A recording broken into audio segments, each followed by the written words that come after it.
O Via Justiça de hoje é sobre o direito e a medicina reprodutiva. Nossos convidados, o desembargador Caetano Levi, da 2ª Câmara Civil do Tribunal de Justiça de Minas Gerais, e o advogado Cássio Brant, do Instituto dos Advogados de Minas Gerais. Numa parceria da TV Assembleia com a Magis, Associação dos Magistrados Mineiros, o Via Justiça está começando.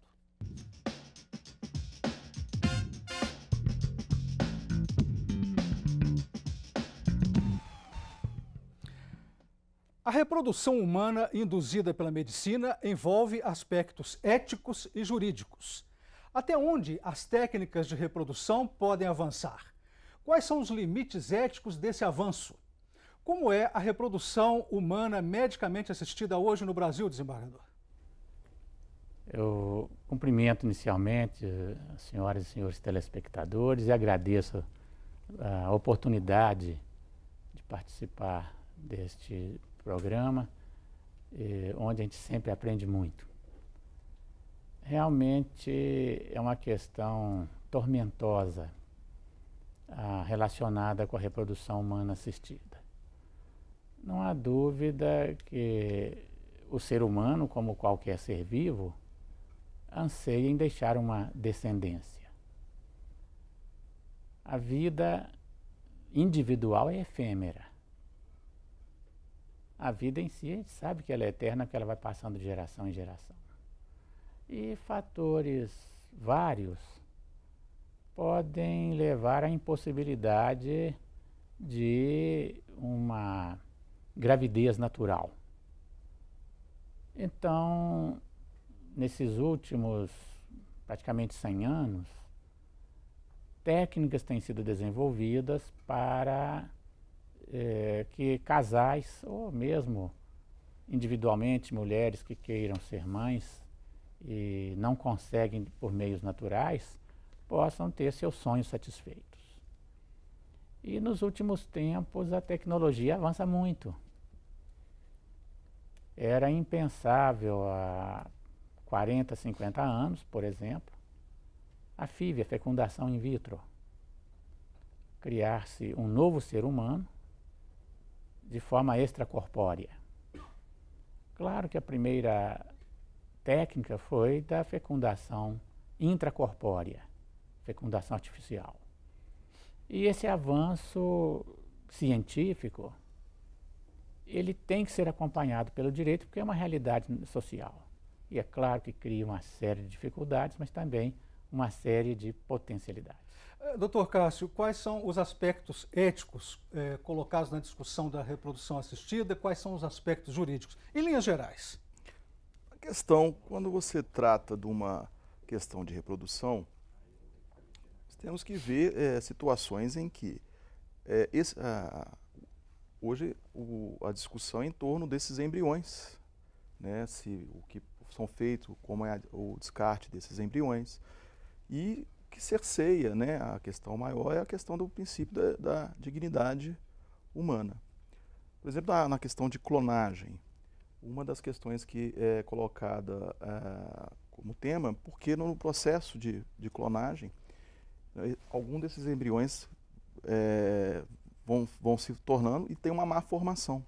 Então, para evitar essas má formações, né, que aí vem a questão da dignidade humana, não se é vedado esse tipo de situação. Então, hoje as técnicas de reprodução assistida, ela vem a fecundação in vitro, existe um outro procedimento que é a doação de óvulos, há mais um outro procedimento que você é feito por uma seringa, né, apropriada, em que você vai chegar ao óvulo e colocar o material genético masculino, né, para ter a fecundação. São algumas das técnicas que são feitas, né? E a questão toda é essa, da questão ética, qual o procedimento, né, que é feito, a questão da valorização aí do ser humano. O debate também vai em cima da questão, será que esse embrião tem direitos, né, de personalidade? Qual é a proteção desse embrião? Então são situações hoje que são bastante discutidas. Desembargador, quais são os princípios jurídicos que estão predominando hoje em relação à reprodução assistida? Olha, a reprodução assistida, conforme eu disse ainda há pouco, é algo relativamente recente. Mas as novas tecnologias que estão surgindo a todo momento demandam, sim, uma atenção muito grande por parte da comunidade jurídica. O princípio basilar que está inscrito na Constituição, e conforme o Dr. Cássio acabou de dizer, é o respeito à dignidade humana. Mas também há que se respeitar a liberdade daquelas pessoas que querem se submeter à técnica, mas às vezes elas mesmas querem impor limites, e isto está muito claro no atual Código de Ética Médica, que é recente. Não só na área de reprodução humana, mas na área de assistência médica em geral. Então, o princípio da liberdade há que ser respeitado, o princípio da beneficência, a técnica de ser útil, daí também resoluções do Conselho Federal de Medicina proibir, por exemplo, experimentos com material genético humano. E no Código de Ética Médica tem até uma expressão que às vezes as pessoas não entendem bem, quando diz que é proibido qualquer tipo de experimento para criar quimeras. As quimeras, que vêm lá da Grécia, eram seres fantásticos e que hoje a tecnologia já permite criar. Por exemplo, sabe-se que num experimento quimérico conseguiu-se implantar genes de vagalume em planta, genes responsáveis pela luminescência. E essas plantas no escuro elas brilhavam um pouco. Ora, se faz isto no reino, até um hibridismo de reino animal e vegetal, é também possível fazer com o ser humano. Mas é ético? Claro que não. O problema sério que a gente enfrenta é que os laboratórios, em geral, são muito herméticos. Os cientistas fazem as experiências e muitas vezes eles não divulgam os resultados. Só vai saber muito tempo depois. E este muito tempo depois vem como um fato consumado, que o direito tem dificuldade de lidar com isso. Doutor Cássio, o que falta regulamentar nessa área de medicina assistida? Olha, hoje nós temos a lei de biossegurança e as resoluções do Conselho Federal de Medicina. O que eu vejo aí, como o professor Caetano Levy falou, a tecnologia ela avança de uma forma assustadora. E, às vezes, né, o direito não vai ter condições de acompanhar esse procedimento. Então, é uma área complicada até para você tentar legislar, porque, às vezes, vem técnicas novas que, às vezes, o direito não vai acompanhar esse tipo de técnica. Mas eu vejo uma grande dificuldade, porque nessas questões, não é questão nem só legislativa, é a questão de fiscalização. Porque nós não temos hoje como saber se realmente, às vezes, por exemplo, um caso de doação de óvulos, essas coisas, se realmente está sendo doado ou não, né? Porque pode ser comercializado sem ter uma fiscalização eficiente em cima disso. É como o professor falou, esses experimentos aí que nós, né, podem estar ocorrendo aí sem termos qualquer... O desembargador, o senhor até usou o termo laboratórios herméticos, né? Sim. Nós não temos nem condições de saber o que está sendo feito, né, nessas pesquisas. Então, uma legislação ela tem que ser repensada de uma forma eficaz. E nessa área é uma situação muito difícil de regulamentar, né, mas eu vejo um grande problema aí a questão da fiscalização em cima dessa questão da ciência aí. Via Justiça faz agora um rápido intervalo e voltamos em instantes.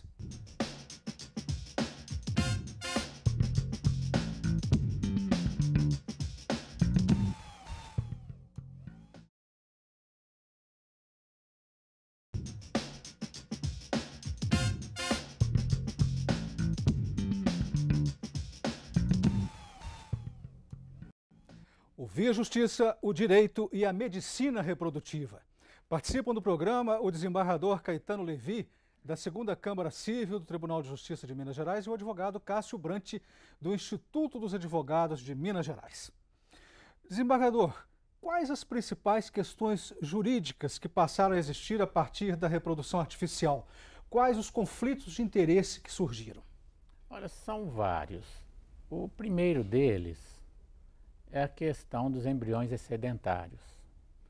Eles devem ser mantidos congelados em nitrogênio líquido, salvo engano, a temperatura de 196 graus negativos, graus Celsius. Isso tem um custo. O casal já obteve o filho ou filhos que desejavam. E normalmente abandonam. Então, além de criança abandonada, temos também embriões abandonados. E esses embriões não podem ser exterminados, pelo menos durante o prazo fixado pelo Supremo Tribunal Federal. Que é de quanto tempo?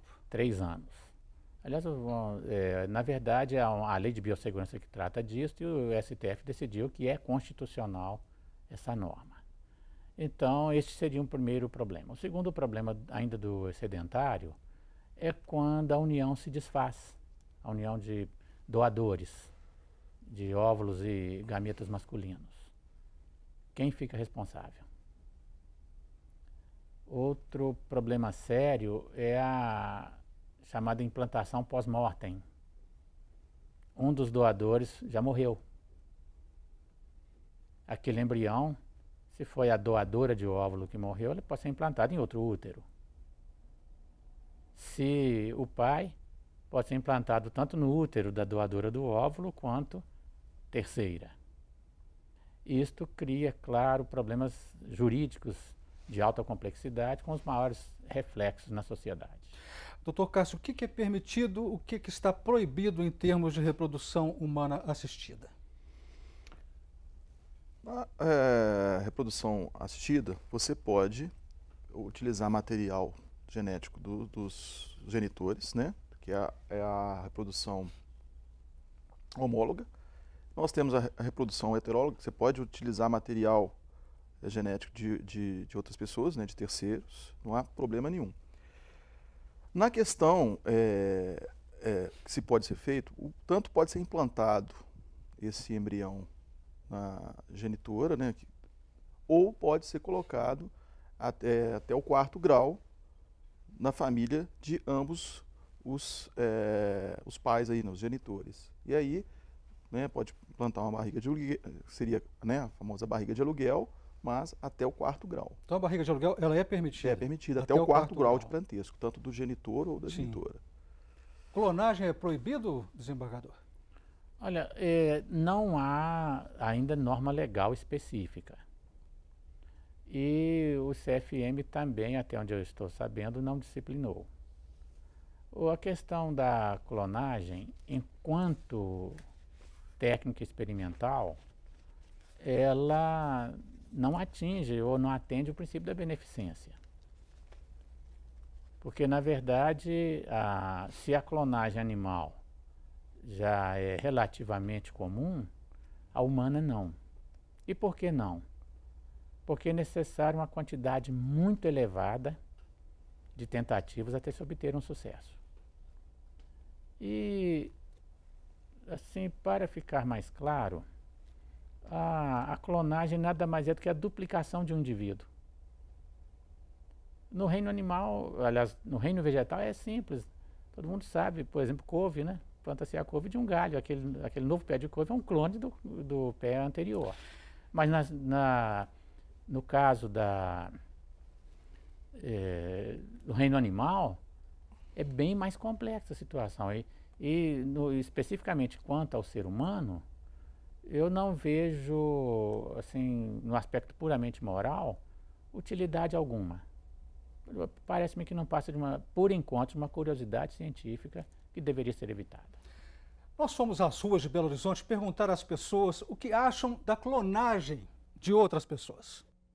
Eu não concordo, eu acho que cada pessoa é uma só, mas se é um avanço da medicina, a gente não pode impedir, assim como tantos outros movimentos que a gente tem por aí hoje. Eu acho legal, mas eu acho também que a medicina não devia interferir em certas coisas que são naturais. Deus criou uma pessoa, um ser único, não tem como clonar um outro ser igual, não existe. Eu discordo. Algo desnecessário. Mas talvez pode ter pessoas que têm opiniões diferenciadas, talvez queiram um exemplo de ter um filho com uma aparência, com a mesma coisa do seu pai, mas no meu caso eu acho desnecessário. Clonagem eu acho que não é válida, porque eu acho que fica muito bagunçado. Pensa bem, sai clonando todo mundo, vai saber quantos de mim que haverão no futuro. O que o senhor achou, doutor Cássio, da fala popular? Eu acho interessante porque a clonagem, as pessoas têm um pouco, no senso comum, né, sem buscar até a questão jurídica, o medo de ter alguém idêntico, né? Mas eu acho interessante algumas,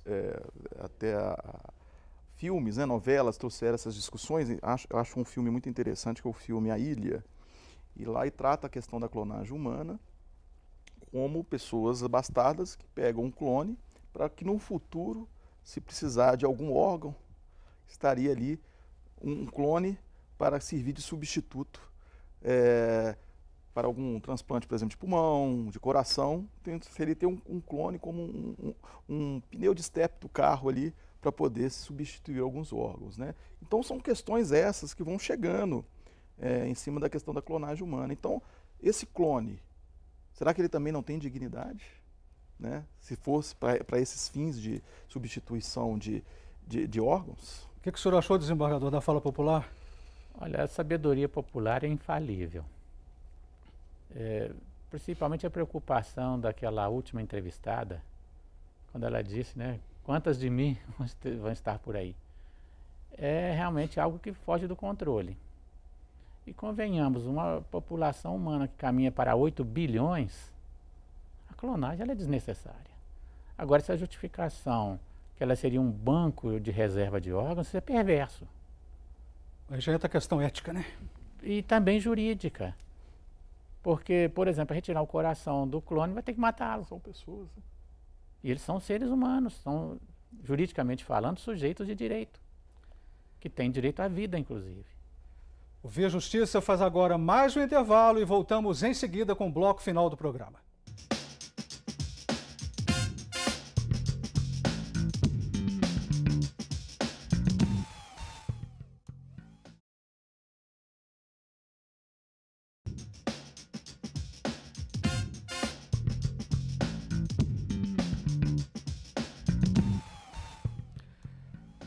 O Via Justiça de hoje analisando os aspectos éticos e jurídicos da reprodução humana medicamente assistida. Participando do programa, o desembargador Caetano Levi, da 2ª Câmara Civil do Tribunal de Justiça de Minas Gerais, e o advogado Cássio Brant, do Instituto dos Advogados de Minas Gerais. Desembargador, qual é a história da inseminação artificial humana? Olha, a inseminação artificial em si, ela já vem sendo empregada há mais de um século. Um século? Isso para inseminação de animais. Na área humana, está também em torno de um século.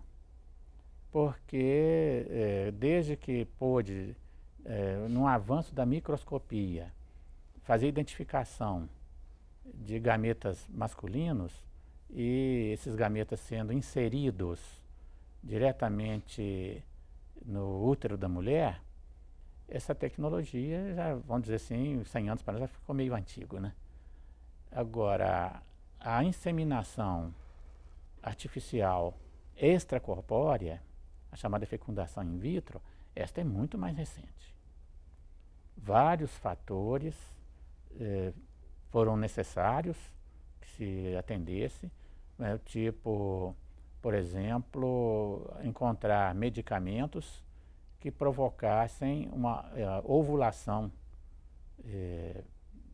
extraordinária na mulher. Porque não é possível a FIV com apenas um óvulo.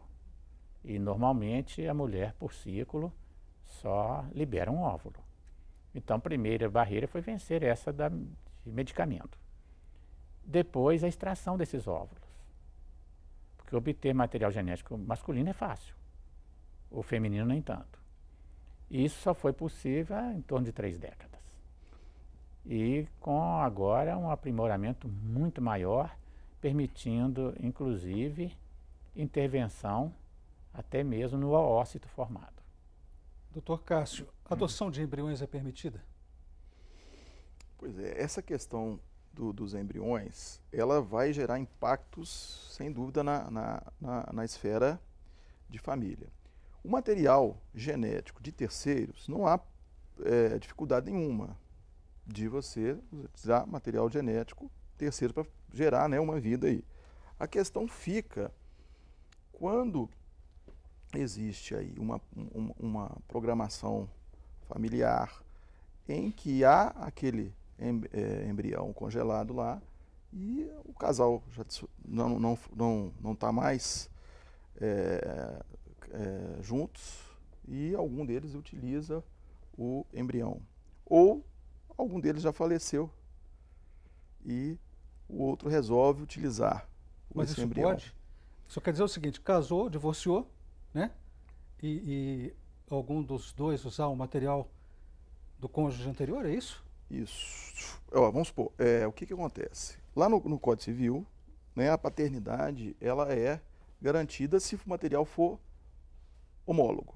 Então, ela pode ser usada a qualquer tempo, dentro desse período de 3 anos. Então, vamos supor, se o casal separou, está o material lá, se você usar plenamente o Código Civil, você poderia utilizar. Só que o que eu vejo aí, a questão da discussão, é que às vezes não há mais uma autonomia da vontade de uma formação familiar.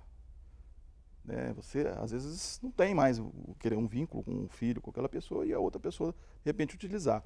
Há casos, né, que já me relataram, em que, nos termos do divórcio, foi feito um acordo judicial em que, durante um ano, poderia utilizar os embriões. Isso foi um caso específico que houve dessa forma.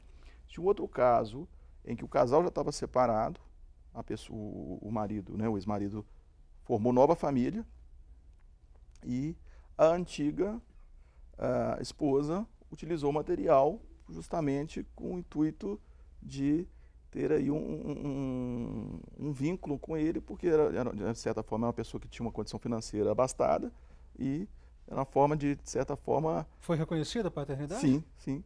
Então teve direito à herança? Tem direito à herança.